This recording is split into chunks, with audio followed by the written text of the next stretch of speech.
The broadcast is now starting. All attendees are in listen-only mode. All right, so hello everybody, welcome. We are just giving people a minute or two to hop on today. Thank you so much for joining us for the point in time sheltered count training.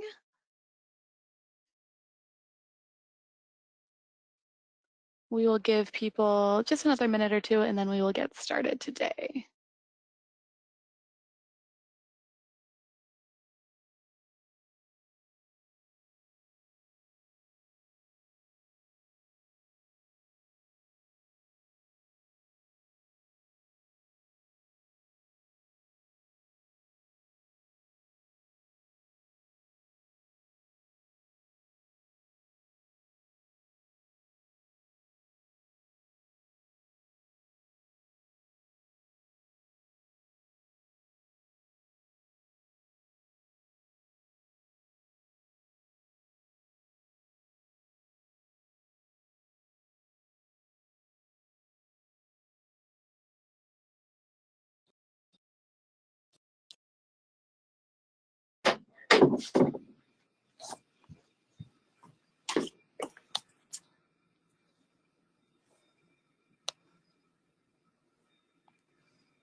Hi all, thanks again for joining. We're just giving it a couple more minutes to see if anyone else joins us, and then we'll go ahead and get started.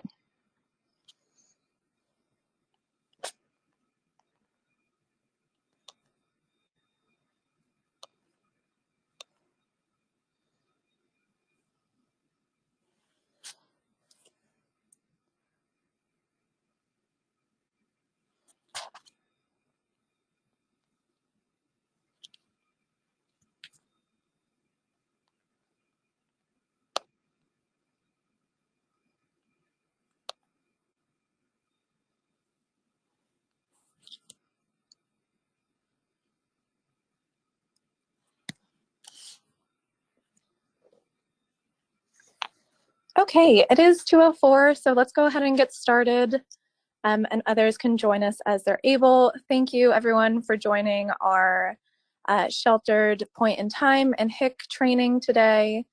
A couple sort of housekeeping items before we get started. One, we will record this session and share it out afterwards, as well as with the slides. We will also take questions at the end, but go ahead and put questions in the chat as we go, and we'll see if we can address them on the way or answer any that we don't address at the end. I'll also do introductions. So hi everyone, I'm Kim Howard. I'm a director with the Homeless Services team over at the Department of Family and Support Services. I'm also joined today by my colleagues Shannon and Sarah, who will introduce themselves as we get to their point in the slides, as well as Alexander Fuller from All Chicago, who is our partner in this work. So I'm going to kick off today with just an intro into what is the point in time count, what is the housing inventory count, and then pass over to my colleagues to go through sort of the specifics of implementation this year. I know many of you on this call have been involved in the PIT count with us in previous years, so thank you for your patience as we sort of reiterate the importance and the key components for anyone who is new to that this year. So first of all, what is the point in time count? This is a HUD required exercise for all continuums of care across the country.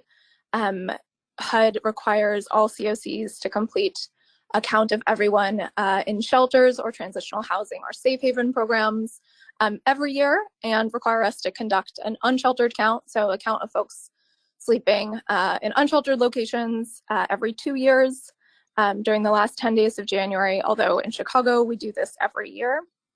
And these counts are really key for the city of Chicago and our partners within the continuum of care to sort of understand the number of folks experiencing homelessness on one night, and to recognize sort of shifts in trends in the population so that we can plan for services and funding. The associated count that happens at the same time is the housing inventory count. So where the point in time count is a count of people, the HIC is a count of beds. So this is a sort of full inventory count of all homeless dedicated beds and units in our system to capture sort of at the same time as the PIT. And so that information together with the PIT helps us understand system needs, helps us generate sort of where there's gaps for subpopulations or different types of housing. And so these two counts are sort of tightly tied. In terms of what data we collect during the PIT and HIC, this is really a chance to collect data on sort of the number of people in units, as well as sort of characteristics and service needs of individuals, families, and then also helps us capture data on subpopulations, including veterans, unaccompanied youth, and chronically homeless individuals and families. And so why is this data so important? One, of course, we are required to report it to our funders on an annual basis, but also locally, it helps us understand trends in who we're serving, to adjust sort of the types of programming or services that are available based on those trends. It helps us advocate for additional resources and programming. And it's also sort of a one-night opportunity to raise public awareness about the issue and measure our progress towards preventing and ending homelessness. And so who is involved in this? One, everyone who is on this call. So thank you again for participating in the PIT and HIC this year. But for awareness, the sort of point in time count is locally led by DFSS. The HIC is locally led by All Chicago. And together we work together to collect that data and submit it into HUD. And this is also included in our annual NOFO applications. So at this point, I am going to pass over to Alex to introduce himself and share a little bit more about the HIC process. Hi, my name is Alexander Fuller. I am the HMIS analyst here at All Chicago. And for the HIC process this year, it's going to be a bit different than previous years. In previous years, we did have 2 surveys for the housing inventory count. This year would only be 1 survey. So all emergency shelters, transitional housing projects, safe havens must complete a housing inventory count survey starting January 23rd. This is necessary just to ensure that all data stored in HMIS about your project is up to date and accurate. We do have a help desk article on the HIC process available on our help desk. So all permanent housing projects, so PSH Rapid Housing, must also complete a HIC survey starting January 26th. The HIC process this year will run from the 23rd to February 3rd. All projects must complete this survey within that time period. Projects will proceed along different paths in the survey based on the answers that they're selecting. And in addition, we will be having a separate HIC webinar to go over details of the survey and the process on Monday the 23rd. So just really quickly about the differences and the HIC dates. We'll go into more details during the actual webinar, but the difference would be is that for PSH projects and rapid rehousing, since we are utilizing 1 survey this year, there are questions for those particular project types that should be answered either on the day of the PIT or after the point in time count. So for any questions between now and the housing inventory webinar on the 23rd, please feel free to send a help desk ticket to helpdesk@allchicago.org. And I'm going to pass it over to Sarah to get us started with the point in time counts. Thank you so much. All right, so my name is Sarah Valek. As some of you may have been with us last year might know. I am a program analyst here at the Department of Family and Support Services on the Homeless Services Division team. And so I wanted to take a second to say thank you guys so much again for all that you do, both for our regular kind of operations here in Chicago and then also with the point in time count. We could really not do this work without you, so we're really appreciative of everything that you guys do. So today I am going to run through just a little bit of the logistics for kind of the night of the count and what we are asking of all of you. And so the roles on the night of the count, so there are kind of a couple main roles. And so the Department of Family and Support Services, we oversee the sheltered count. All Chicago is the HMIS lead, and they coordinate the housing inventory count, as Alex was just talking about. All of you as shelter providers follow the specific instructions provided to coordinate the count and to kind of make sure that your programs are being accounted for. And then the clients or residents in your programs participate and complete the survey if they consent to doing so, and if they are part of the small group that does so at your program. And then the participation, again, is not mandatory in that survey, but it is encouraged for those that are asked to take it. And so when is the 2023 point in time count? So the sheltered count is on Thursday, January 26th from 7 p.m. to 10 p.m. For scattered sites in particular, usually apartments, not shelters, we know that some of you begin before 7 p.m. and that is okay, but for sheltered sites, we do ask you to begin your count at 7 p.m. And we wanted to make a note that shelter placements from the Salvation Army will be on pause during the sheltered count from 7 to 10 p.m. as well, so that you can focus on this and not need to be doing other intakes at the same time. The unsheltered count will be going on the 26th as well, kind of in tandem with the sheltered count, and then the supplemental youth count will be happening during the day on the 26th and during the day on the 27th as well. And that's our opportunity to just get a little bit of additional information about youth who may be harder to count on the night of the count. And so which programs get counted in the point in time count? So if you are a shelter, a transitional housing program, or a safe haven, you will be counted in the point in time count. And if you are a permanent housing program or a rapid rehousing program, then you will not be counted. These programs do need to be a part of the housing inventory count survey, but they are not part of the point in time count. And if you have any questions or concerns about whether your program is should be a part of the point in time count, please feel free to reach out to help desk at HMI or help desk at All Chicago, which will be on our contact information later on as well. And they can kind of let you know whether or not you should be part of the count. And so how is the sheltered pit count conducted? So as I said earlier, you guys really are an instrumental piece of the sheltered pit count. The city's resources are limited, so we can't do this alone, and we really do appreciate all that you guys do each year for this.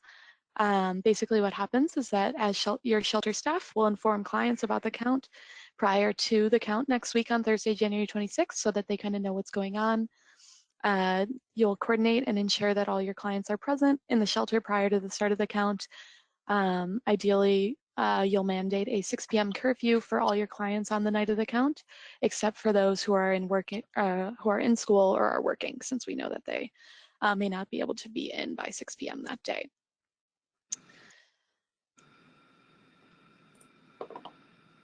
And so kind of looking more deeply at the actual night of the count, the data collection methods that you guys will utilize, there are two.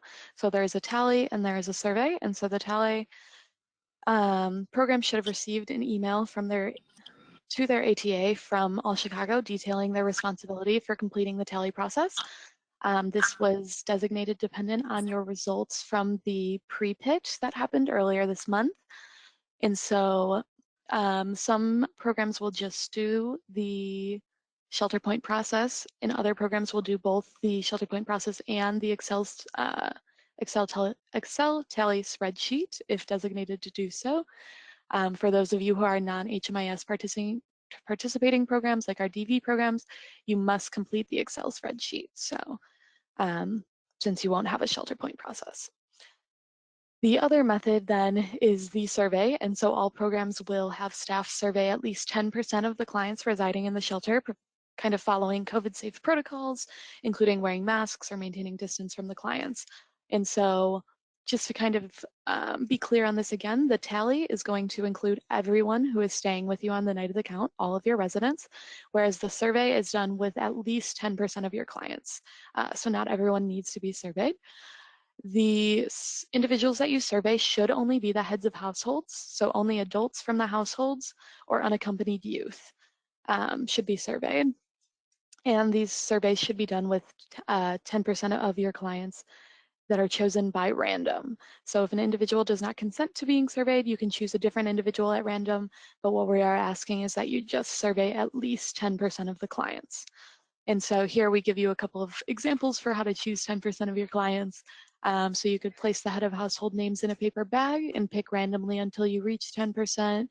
You could assign household numbers and select those numbers randomly, or kind of however you choose to go about that process, just making sure that the choices are random and that you have at least 10% accounted for.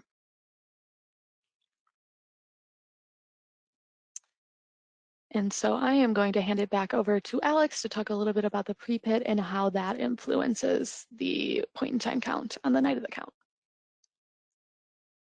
Okay, great. Thank you, Sarah. So what was the pre-pit and why does it matter?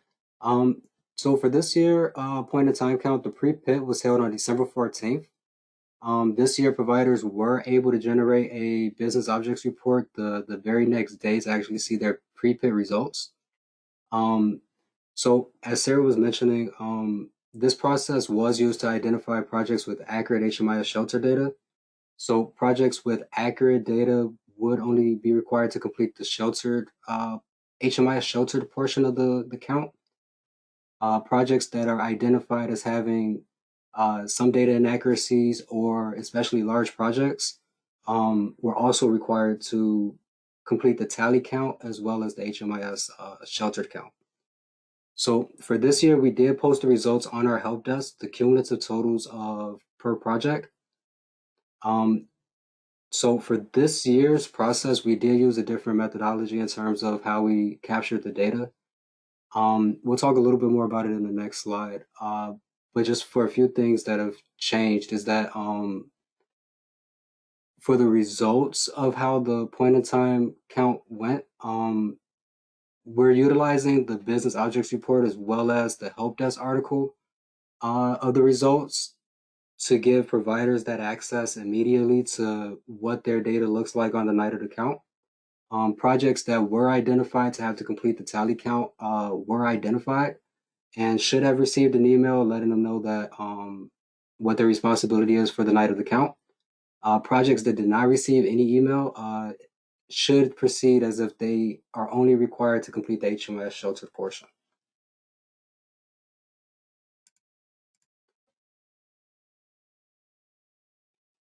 Okay, so for this year's HMIS sheltered process, like I said, the methodology changed a little bit when it comes to how we're counting particular clients based on the project type.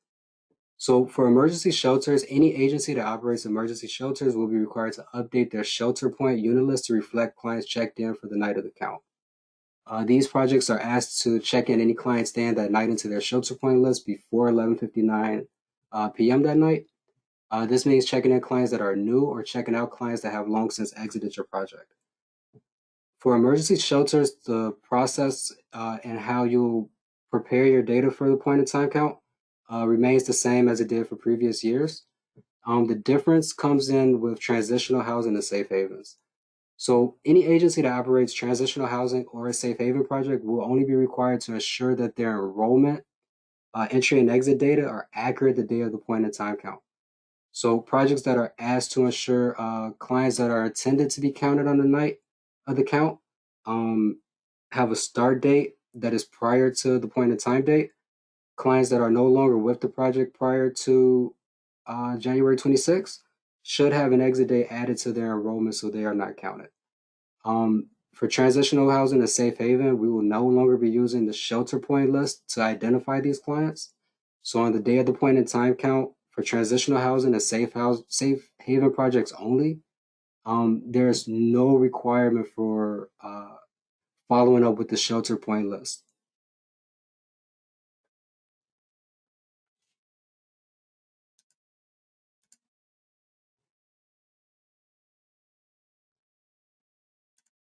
Now I'm going to share my screen.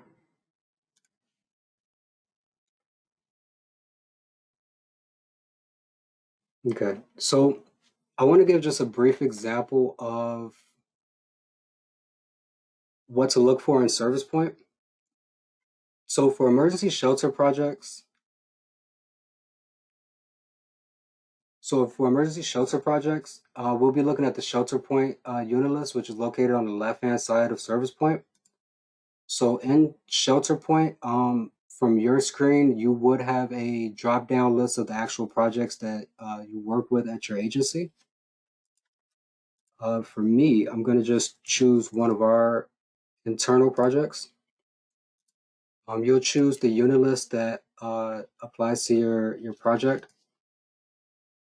View all. So when you're looking at the unit list for your individual project, there's a couple of things that I kind of want to go over.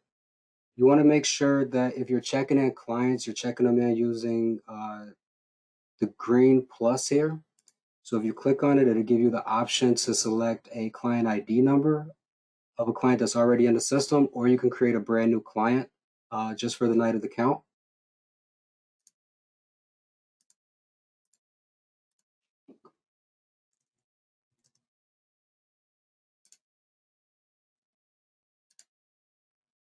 And similar to if you want to remove a client that's already on your unit list that shouldn't be counted for the point in time count, you can do that by clicking the red minus.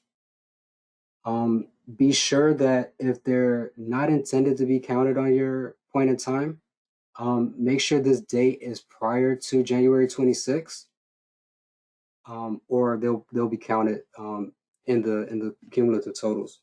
If this client is a part of a household, you want to make sure that you're selecting an entire household to remove them if that's the intent. And you can just click save and exit, and that'll remove the client from your unit list.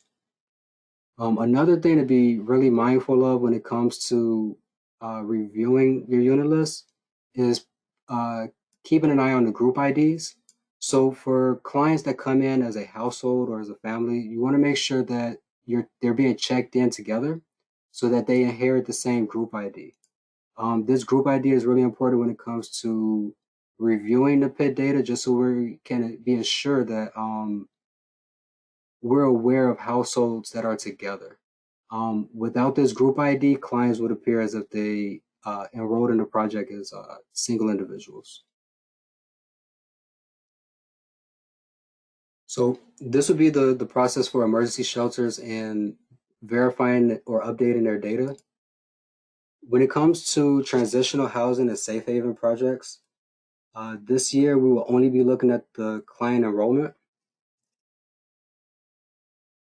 So if I have a client that's enrolled in my project, this transitional housing project that we have here, right now, this particular client on the night of the point in time count would be included in my point in time numbers. If I wanted this client not to be included, or if they left the project prior to the point in time date, I would want to make sure I add an exit date here that is before the 26th. This would eliminate clients that shouldn't be counted from being counted. If there are clients that you do want to be counted that haven't been enrolled yet, you want to make sure those clients are enrolled as of the 26th, so that they will be included in the final count. One thing to be mindful of also is that within the project enrollment, you want to make sure that at least the primary data points are completed, as they're important to how we review the point in time data. So as I mentioned, this process this year is a bit different in terms of how providers are able to access their data following the point in time count. We do have a business objects report available for providers now, so they're able to run it immediately after the count to get their details of who was included. ATA should have access to business objects to run reports. If anyone doesn't have access, please submit a help desk ticket so we can work on getting you access to reporting.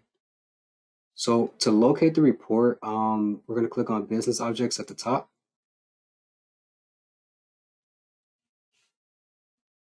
It will open up in a new browser. If this is the first time you're going to be using it, the browser recommended to use is Chrome. So the report is located in the folders section. If we click on public folder on the left-hand side and click Chicago Live folder, followed by Chicago COC reports,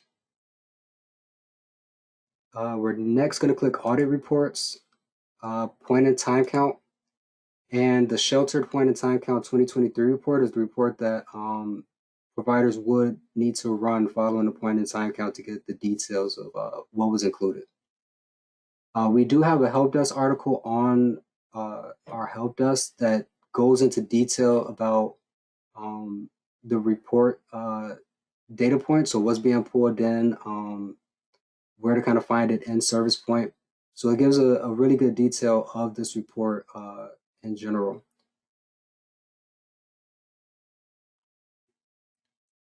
So yeah, we just want to make sure that we run this report after the point in time count. We will be posting the final results that Monday of the count. And from the help desk article and what's being reported in business objects, if there's any discrepancies in terms of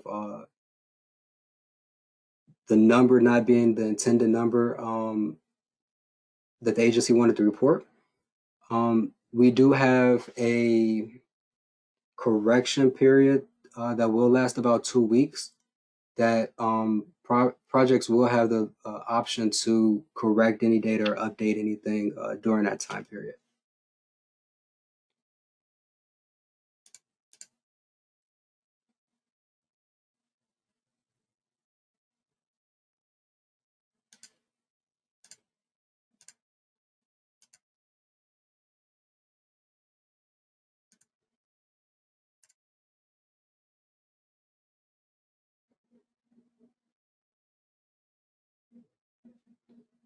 Okay, thank you, Sarah. So just to kind of conclude, the HMIS portion of this is that we do have a point in time training on our LMS. This training was redone for this year, so it's fresh information that is relevant to this process for this year. We do also have a few help desk articles on ShelterPoint. The link on the screen is for checking in and checking out clients, but we do have additional articles available within the same section as this one. So I recommend everyone to at least take the training once and to also review some of the help desk articles that we have available. And for any questions related to the PIP process this year, please feel free to send an email to helpdesk@allchicago.org. I'm going to pass it back over to Sarah. Thank you. All right, thank you so much, Alex. So now I'm going to go over kind of the data instruments themselves to give you guys a little bit more of a look at them.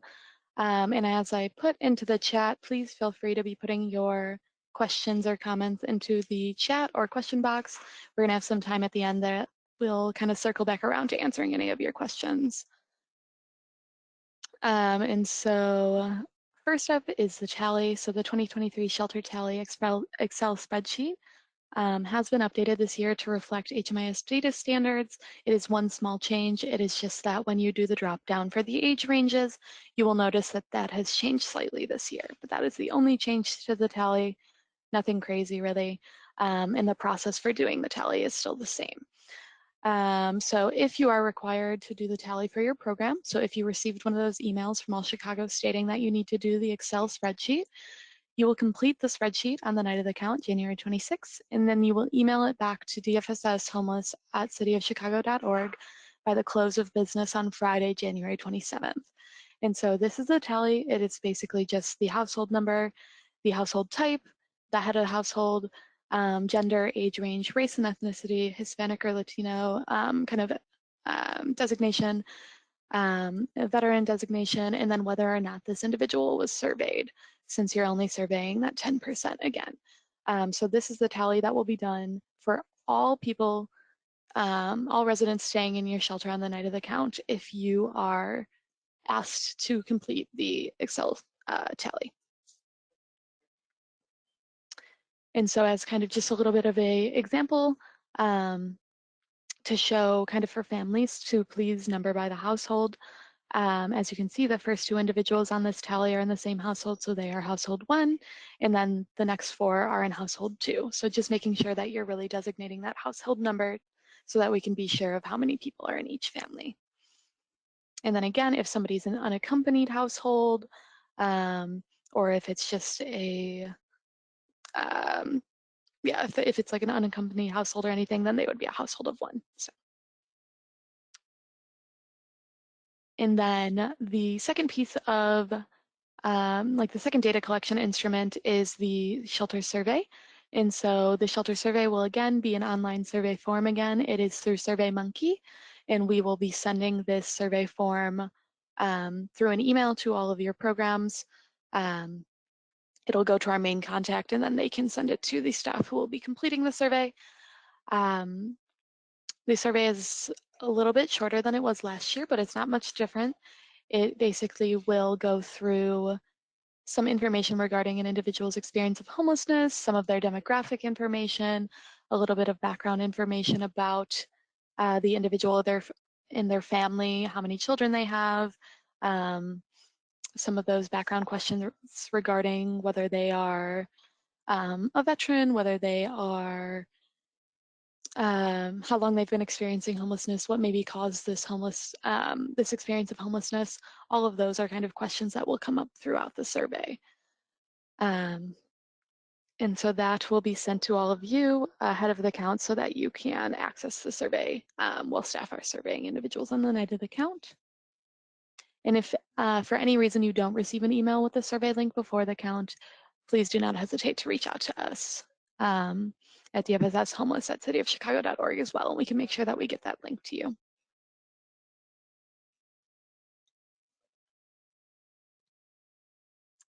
And so then this year, we also wanted to, or actually, I'm going to hand it over to Shannon on our team over at DFSS to kind of go over this and a couple other slides today. Thanks, Sarah. Good afternoon, everyone. I'm Shannon, a new face with the Homeless Service Division here at DFSS, but excited to be here with all of you today and working with you on the PIC count. We appreciate your efforts. So one new element of the count this year is that we are going to be including asylum seekers as part of the count. Since September of this past year, 2022, Chicago has received over 4,000 asylum-seeking individuals and families. The vast majority of those migrants have come from Venezuela and other parts of Latin America, including Colombia, Ecuador, Nicaragua, and other countries as well. And so we know that some of the general shelters have asylum-seeking individuals and families staying with them currently. And so if that is the case, we would like for you to include them as part of your shelter's total tally of all residents, please. In addition to that, you can also include the asylum seekers in the pool of people that can be selected randomly for the 10% completion of the survey. The survey is going to be available both in English and Spanish, so that should hopefully help just to make sure that we're able to capture a variety of experiences. And then in addition to that, so we will be sending out an additional spreadsheet the week of the count, and this will just capture some information about the asylum seekers, such as their names, their tally sheet number from the total tally, and then their HMIS ID as well. So you can kind of see a screenshot up on the screen here. And then in addition to turning in your total tally sheet on Friday, the 27th at end of business day, we'd also ask that you please send us, DFSS, your asylum seeker spreadsheet as well, just to ensure that we have all of the pieces of information for the count this year. Next slide, please. And then we just wanted to kind of review, since there's been a lot of information, just some best practices that can be helpful for the shelter count, the night of the count. I think we might have skipped a few slides there. It changed on my screen, but I can continue. So I think we think it's important to explain what you're doing for the count and its importance to residents in the shelters prior to jumping into questions and asking if they want to participate in the survey. So for example, you can share that we're collecting demographic and other important information from about 10% of the people staying in the shelters that night. And this information will be used to help drive local homeless planning, in addition to project and program development and hopefully system changes and improvements as well. You should try to complete the online surveys with 10% of your population that night.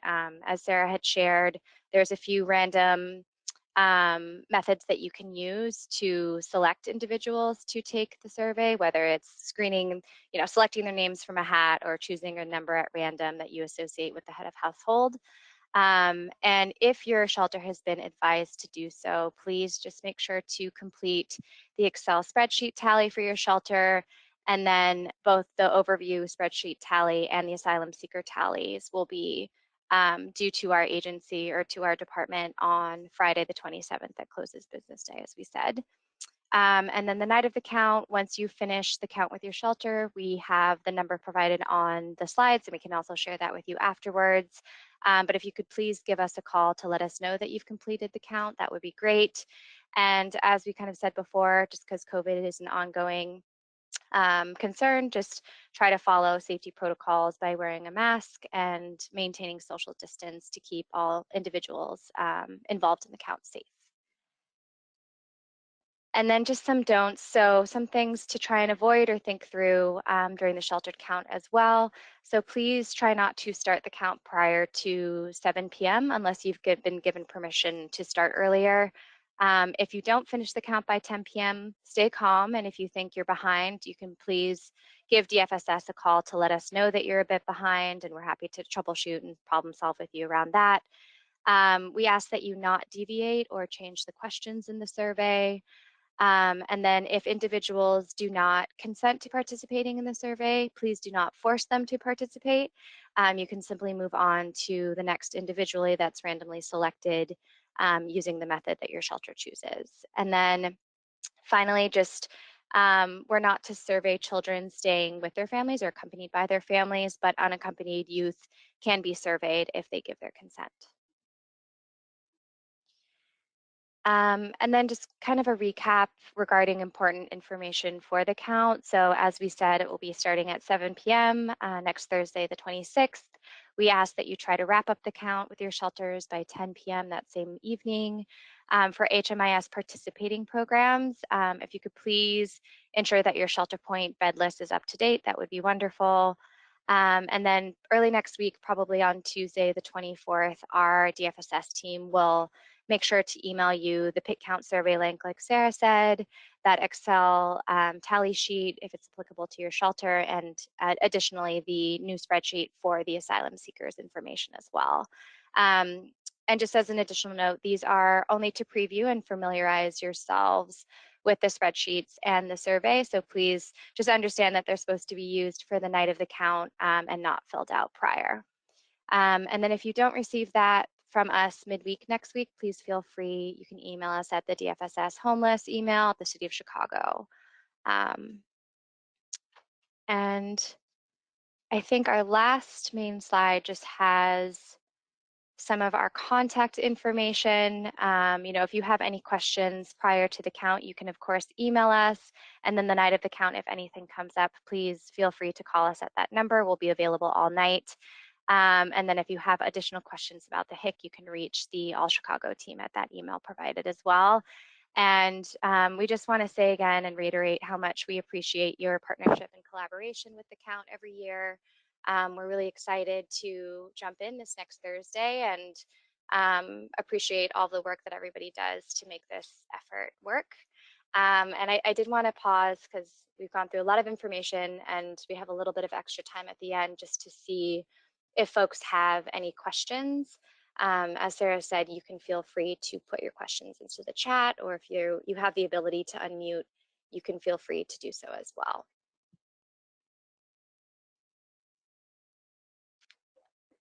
Yeah, thank you, Shannon. So I've seen a couple of questions come in that I wanted to bring up because I think that it's information that is kind of helpful for the whole group. So first one, as a reminder, if you do not use HMIS, you will be one of our participating projects that will do that tally sheet. So we'll make sure that you receive the tally and then the survey link. The survey will be done by everyone through SurveyMonkey, whether or not you use HMIS, but the non-HMIS projects will do the Excel sheet tally rather than the shelter point process. And then I see another question just kind of inquiring about a little bit more detail regarding the survey.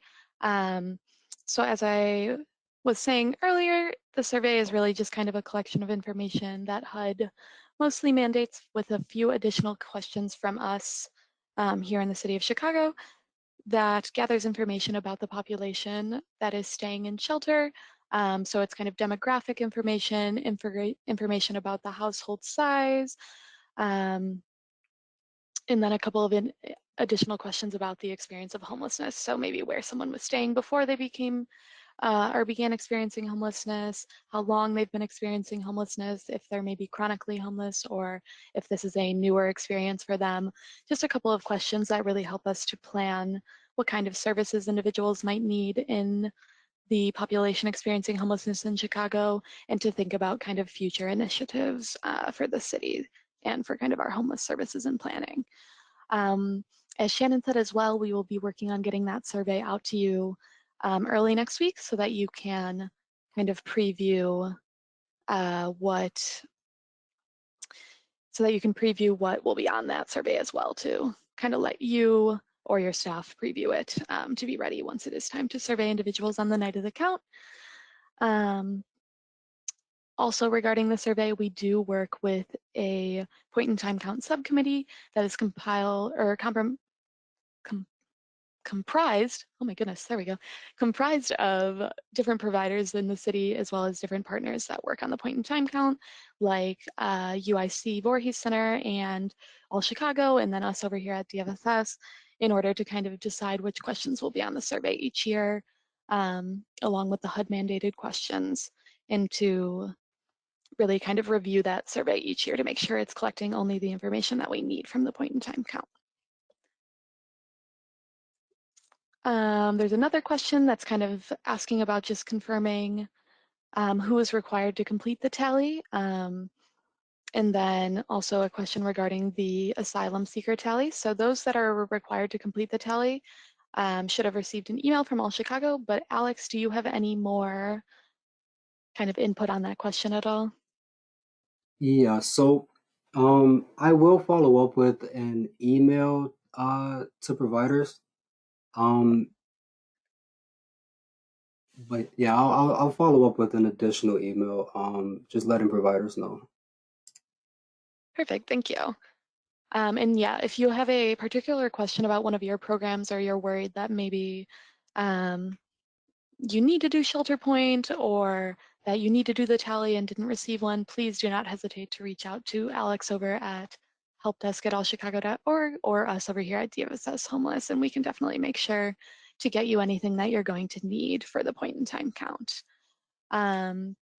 Regarding the asylum seeker tally, we know that that's a new piece this year, so I wanted to kind of just give a second overview on that one. So for programs that have individuals or families staying with them who are seeking asylum here in the United States, there is going to be that very short kind of 3-column tally that we will have you fill out. It's really just seeking the names of individuals and their HMIS ID numbers. And then if you did complete the tally Excel spreadsheet, we will ask you to put which number they are on that spreadsheet as well. However, if you did not complete the Excel tally spreadsheet, if your program only does shelter point, for example, then we will really only be asking for the names and HMIS IDs of individuals staying with you who are seeking asylum. And we will make sure that we get that kind of little template to everyone to make that easy to fill out and get back to us by the end of business on the Friday the 27th, the day after the count. And for that one as well, if you are uncertain if your program needs to answer or complete that tally and send it back to us, or have any additional questions, please do not hesitate to reach out and we can kind of talk and troubleshoot anything with that as well.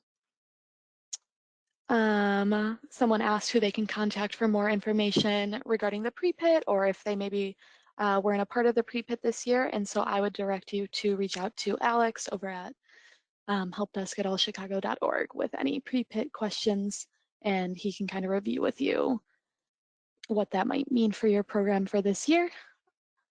Someone asked about receiving a copy of the presentation, and of course, we will get these slides and a copy of the recording of this presentation out to you all in case you are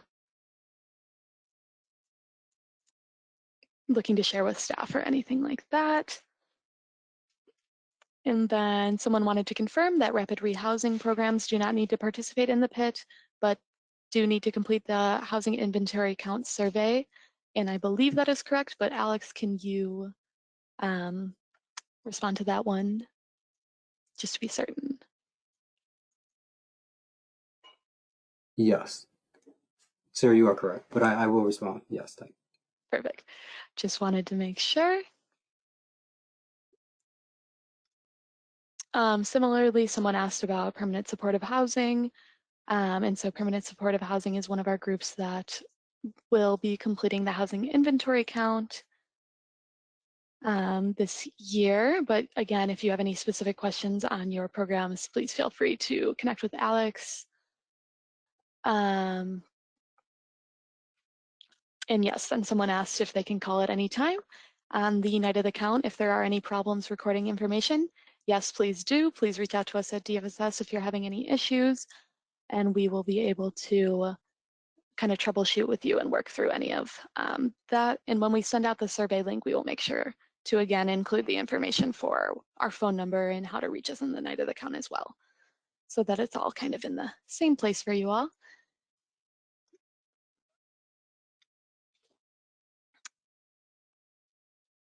And then we have a question on what procedure is in place for those that are in our emergency overnight programs.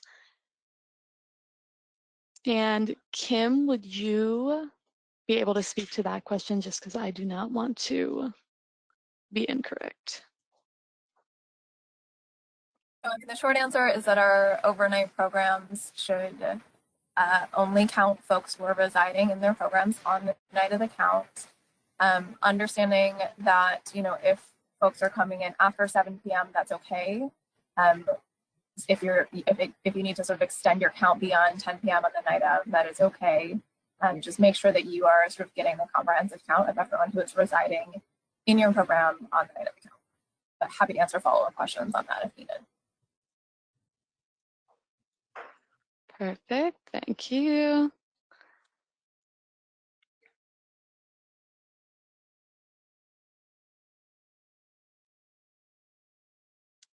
And then Chris, I see your follow-up on kind of if there's any specific information needed from individuals utilizing emergency overnight programming. And so really just completing a tally of everyone that is staying in your program overnight and then surveying that 10% of individuals is really the information that we need from each program. But if you have any more specific questions or concerns, please do not hesitate to reach out to us as well. Beyond those, that is all the questions I'm seeing in the question box at the moment. And then again, yes, we will share both the presentation and a recording of the training as well with all of today's attendees and anyone who registered that may not have been able to join us, so that you can share as well with any staff or anybody else who might be participating in the point in time count with us next week. And then I see that there is a hand raised for Dr. Linda Black, I believe. I can unmute you if you want to come off of mute, or if you have any questions, you can put them into the chat. I don't have any questions. I'm just learning this process. Okay. Well, you know what I do? This is just for DFSS clients for transitional housing. Now, is that Lake County and Chicago or just Chicago? So this I specific must point make in it. time is for Cook County, so the city of Chicago and any programs in Cook County. There are other COCs that also do point in times in the other county. Okay, gotcha. So it's done separately per county and just for DFSS clients that are in transitional housing and sheltered housing. Am I I'll chime in understanding here. that correctly? For the purposes of this training and what we're asking folks to do for next Thursday, the 26th, we are seeking to count all clients who are in emergency shelter, transitional housing, and safe haven programs within the city of Chicago. All clients. Okay. Yeah, so it is not limited to just DFSS funded programs. We have both DFSS funded programs, but also HUD funded programs and also non-HUD funded programs. This is really a sort of comprehensive count of anyone. That's what I needed to know. Okay, so it's comprehensive. Okay, that answered my question. And then as Sarah said, I mean, other jurisdictions are also conducting point in time counts. But for our purposes, we will only need you all to report on programs within the city of Chicago boundaries. Okay, that answered my question. Thank you. Thank you very much for the question. Super helpful. And definitely a good point since we know there are a number of COCs within the state. So.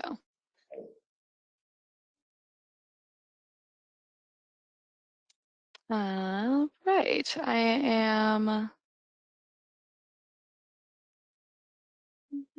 not seeing any further questions coming in the question box or chat. So I will give it another minute or so and then kind of wrap us up. But as I've said throughout, if you have any questions or concerns at all leading up to the point, during the point, in time count, or even after it, please do not hesitate to reach out to us. We are here to be a resource for you all, and we are really grateful for all the work that you guys put into this point in time count each year with us. And we will get these slides and the recording of this presentation out to you all as soon as we can so that you can be sharing that with your teams and any other staff that might be participating in the count this year. And then as a reminder, we'll be sending out the survey and the tally instruments to those who will be completing the surveys early next week. And so please feel free to kind of distribute that amongst your staff if you have multiple people completing surveys on the night of the count as well. And yeah, I'm not seeing any other questions or concerns coming in right now. So kind of Shannon, Kim, Alex, does anybody have anything else before we wrap up for today? Thank you, Shannon and Alex, and thank you all for participating in the point in time count this year. We look forward to hearing from you next Thursday night once you've completed the count. Thanks all. Thanks. Take care, everyone.